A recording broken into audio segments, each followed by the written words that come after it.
salaamaaleykum chers internautes de la FGI TV nuyuwaat nañ leen bu baax a baax di amaat contentement di jàkkaarloo ak yéen ci seen chaîne leader bi di FGI TV alors tey nag ñu ngi fii ci Géejawaay fekk fi kilifa bu mag ñu koy wax Malick Sène dama koy nuyu rek bàyyi ko mu nuyoo ak internautes yi laata may sekk ak moom sama waxtaan Malick nuyu naa la. fay nañ la ñu ngi ciy profité aussi di nuyu bépp internaute di nuyu bépp ku dëkk waa ci Géejawaay di nuyu waa Sénégal. di nuyu àdduna bi yëpp parce que je sais que seen médium bi egg na fépp ci àdduna bi jërëjëf. jërëjëf Malick dégg nañ ñi nga nuyoowee waaye tey rek boo ñu doon wax kan mooy Malick ci tënk ndax àdduna bi yëpp ñu ngi lay waxtaanee Malick Sène tey boo bëggoon a wax internet yi kan mooy Malick ci tënk rek lan nga ñuy wax. waaw xam naa ne loolu question bi simple na simpleul parce que bon wax ci sa bopp aussi c'est un peu délicat.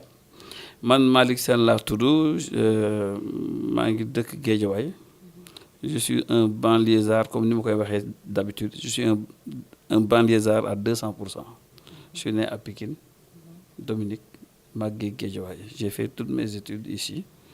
donc je me considère en fait comme un banlieusard à 200%. J'ai une entreprise laa am fii boo xam ne dafay yëngu ci li ñuy wax nutrition animale man docteur vétérinaire la je suis spécialisé en nutrition animale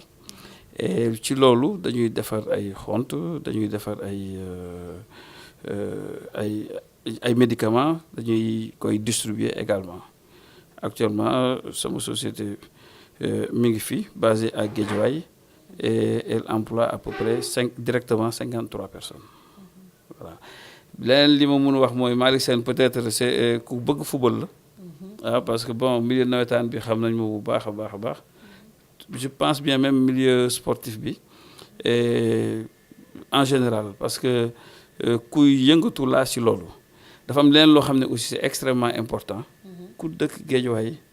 en tout cas màggee fi dina am loo xam ne aussi dina la caractériser moom mooy le partage. Et c'est un caractère boo xam ne bon dama ko fonk trop et je pense que loolu noonu dafa am solo ci Guédiawaye parce que Guédiawaye ni mu demee la. tegal foofu sa loxo Malick dinañ ci ñëwaat léegi waaye ma dégg la rek yow maanaam sa lépp banlieue bi la diggante Pikine ak Guédiawaye sa jeunesse lépp fii nga ko passé Pikine ak Guédiawaye tey jii boo ñu doon wax sa jeunesse li nga xam ne moo la ci gën a marqué ci biir Guédiawaye lan lay doon.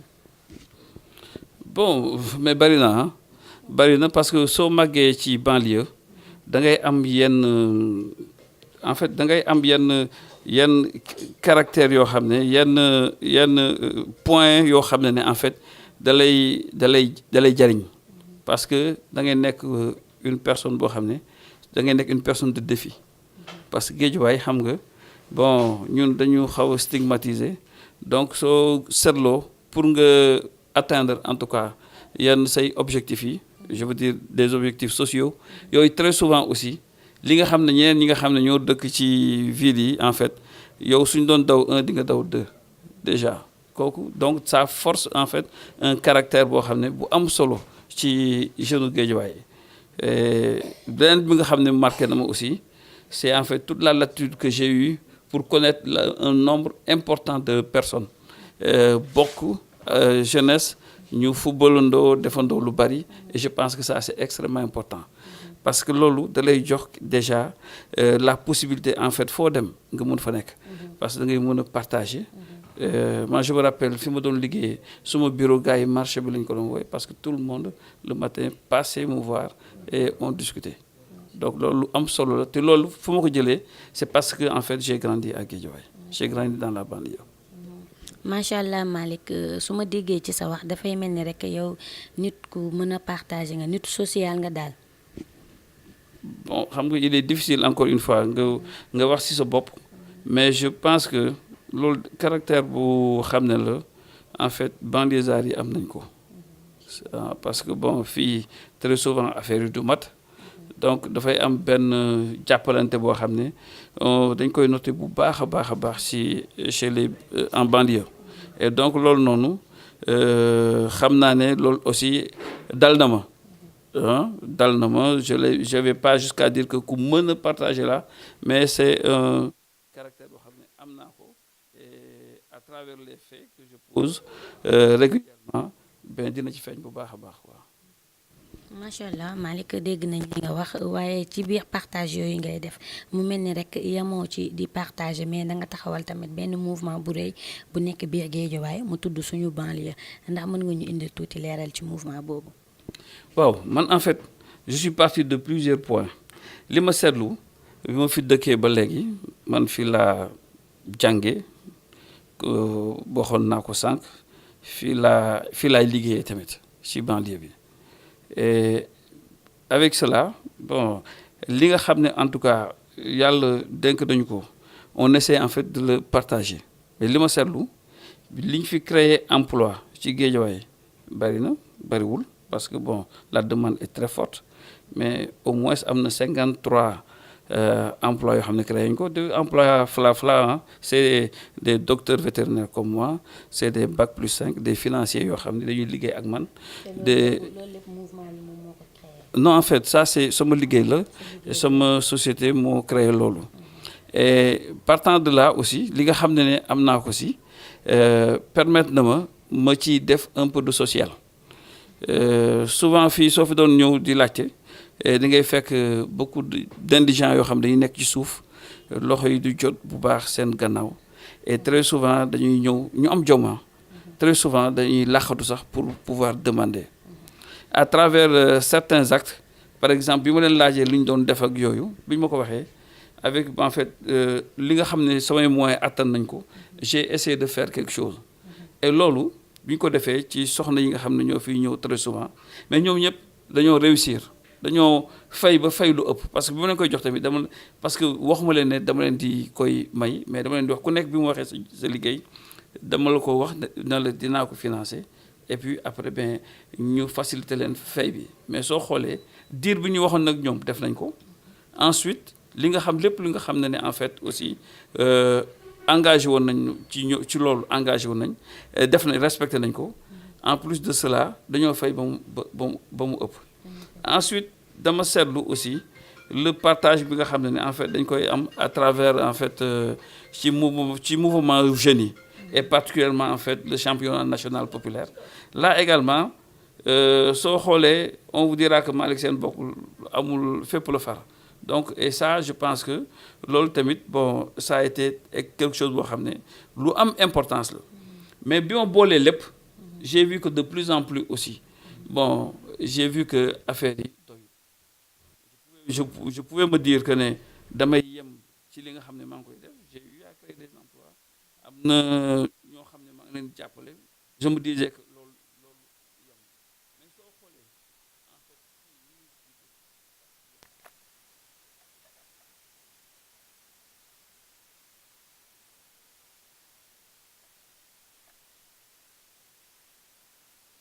mouvement bi pour on le cache pas je m'en cache pas c'est un mouvement boo xam ne dafa bëgg mu bokk ci centre de décision yi mën a gën a orienter les habitants de Guédiawaye mën a jël en charge les préoccupations matérielles et moraux des habitants de Guédiawaye loolu mooy solo mouvement bi sunu banlieue. waaw. alors Malick mouvement sunu banlieue bi ndax mën nga ñoo wax kañ la sosu. yàggul mouvement bi en fait le 20 septembre lañ ko lancé bi ñu ko lancé 2018 20 septembre 2018 lañ ko lancé en fait et bi ñu ko lancé man succès bi sax daf ma ëpp doole et bi mooy wax ak gars yi bi ñu ciy waxtaan ak yépp li ma njëkk a wax mooy man bu dee ne dañuy def mouvement je veux pas encore un mouvement de plus à Guédiawaye parce qu'il y a beaucoup de mouvements il faut pas que ñu am benn mouvement boo xam ne tamit ben kii bopp bi rek la ñuy seen non j'ai tenu à ce que mouvement bi qu'elle soit structurée dans les 100 qu'il soit structuré plutôt dans les 183 quartiers de Guédiawaye beneen bi tamit dañu ne dans les communes il faudrait que ñu am aussi ay membres au niveau en fait des points focaux commune bu nekk ak nombre de quartiers bi nga am dañ fay am ay représentants yooyu andi nommé seen point focal mu ñëw di siège fii ci sunu siège bu nekk fii en fait à Guédiawaye côté marché jeudi beneen bi tamit on s'est dit que il faut que mouvement bi très rapidement mu def ay actions c'est ainsi que on a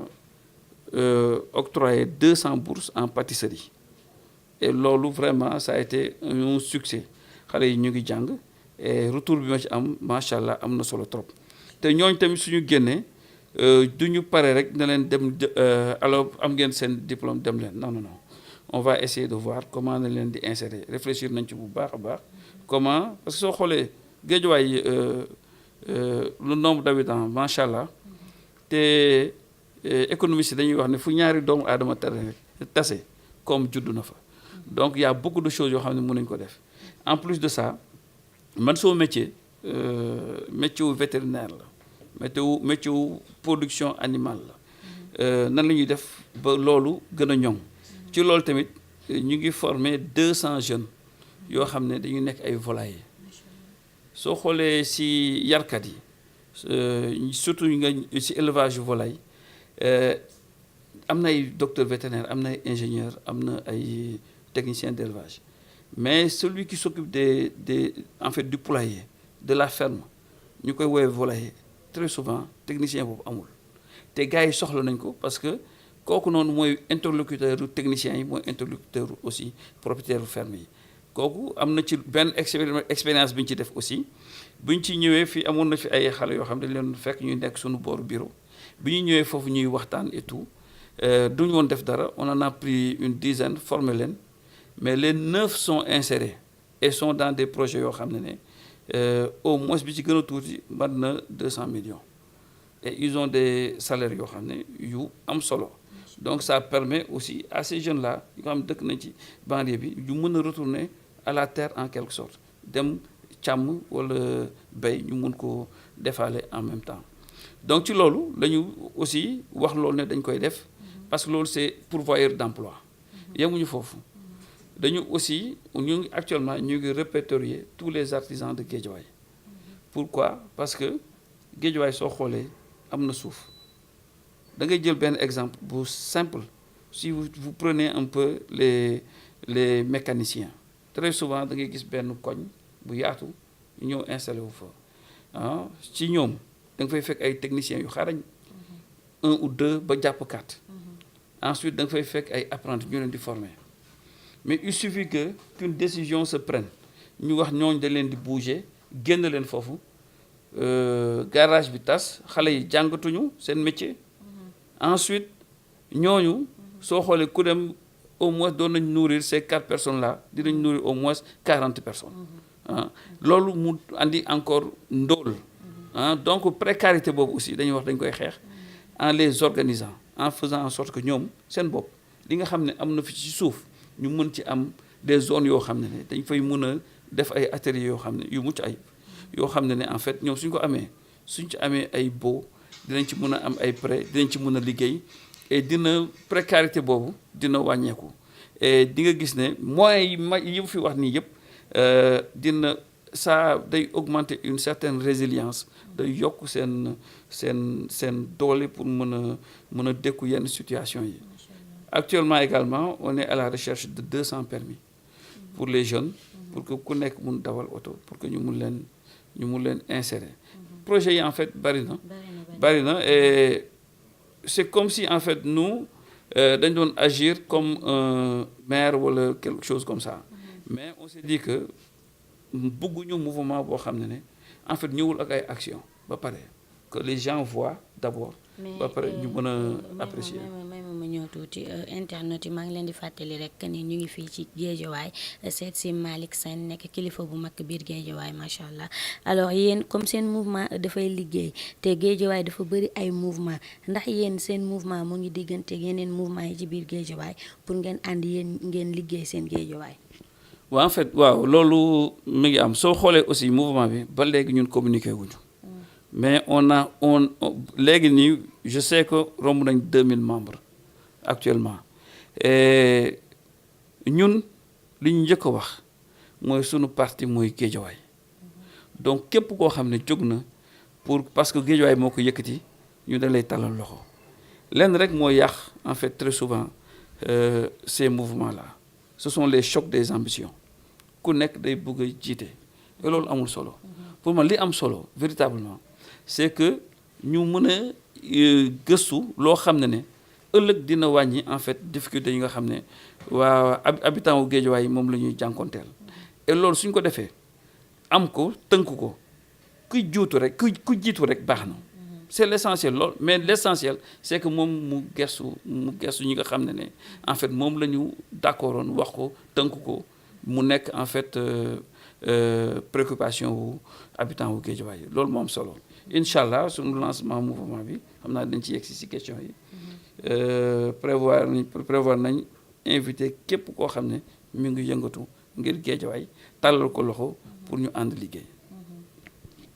lancement mouvement bi dem le 13 lay doon incha allah. le 13 décembre incha allah. Lancement bi aussi dañ ciy profité pour wone en fait en si peu de temps le nombre en fait d'actions yi nga xam ne def nañ ko posé nañ ko et c'est vérifiable loo xam ne gars yi dinañ ko mën a gis et que ak yenn réflexion yi nga xam ne am nañ ko ñun su ma doon wax ne dañuy def sunu mouvement bi de apolitique na wala apolitiqueul je dis que ce mouvement est éminemment politique parce que dafay poser ay actions yoo xam ne day gérer une cité donc kuy def loolu yaa ngi politique. ci loolu laa bëggoon ñëw sax ndax mouvement bi dafa politique wala dafa apolitique comme nee nga dafa politique te ngeen koy lancer le 13 ndax dina am benn taxawaay bu muy jël ak élection présidentielles yi ñuy jëm 2019. mais bien sûr parce que ñu nekk ci mouvement bi yëpp ay citoyens lañ mais en tout cas ñun ñu ngi ci benn liggéey boo xam ne un travail de conscientisation on n'aimerait pas plus que rek waa Guédiawaye ñëw nekk ay un électorat waa Guédiawaye dañuy am benn cahier de charge boo xam ne koo xam ne yow mën nga leen ci jàppale mais ñu voter la c'est extrêmement important et donc conscientisation boobu lañu nekk ak gars yi delloo leen seen autonomie parce que suñu amee seen autonomie dinañ xam en fait nan la ñuy kan la ñuy voter c'est-à-dire dire que rek en résumé dañoo bëgg que waa Guédiawaye gérer seen citoyenneté et loolu su amee je pense que dinañ voter ki nga xam le candidat qui sera le meilleur pour Guédiawaye quoi. alors ma bàyyi la nga daal di jox gars yi dig daje le 13 fan la lancement bi di xewee ak yooyu noonu. waaw damay profiter aussi ci émission bi pour inviter population banlieue Sénégal yëpp et particulièrement population banlieue de Guédiawaye man en fait su ma ko waxee xam naa ne ñu bari ñu dëkk Guédiawaye dinañ ma gëm parce que man duma leen nax parce que lépp loo xam ne en fait am naa ko mi ngi Guédiawaye. kon xanaa dafa am ay naxaatekat yu nekk. ah mais oui bien sûr foo dem am na ay naxaatekat du ma leen nax te su ma ko waxee ñu bari en tout cas pour l'essentiel des habitants de Guédiawaye dinañ ma gëm parce que ñun dañoo dugg ci ay actions avant même le mouvement li tax ñu gën a dugg ci mouvement bi mooy en fait augmenter li nga xam ne moom la ñuy def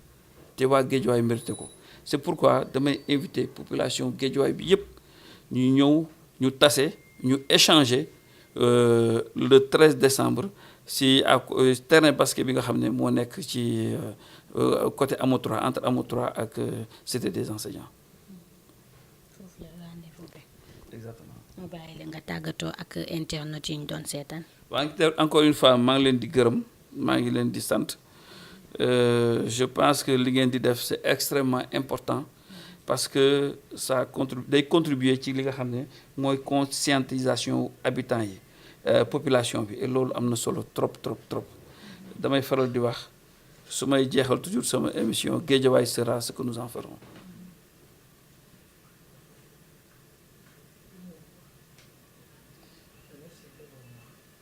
waaw dama ciy boole aussi en fait di remercier tous les membres yi nga xam ne en fait ñu ngi yëngatu actuellement ci mouvement sunu banlieue parce que c'est de façon vraiment spontanée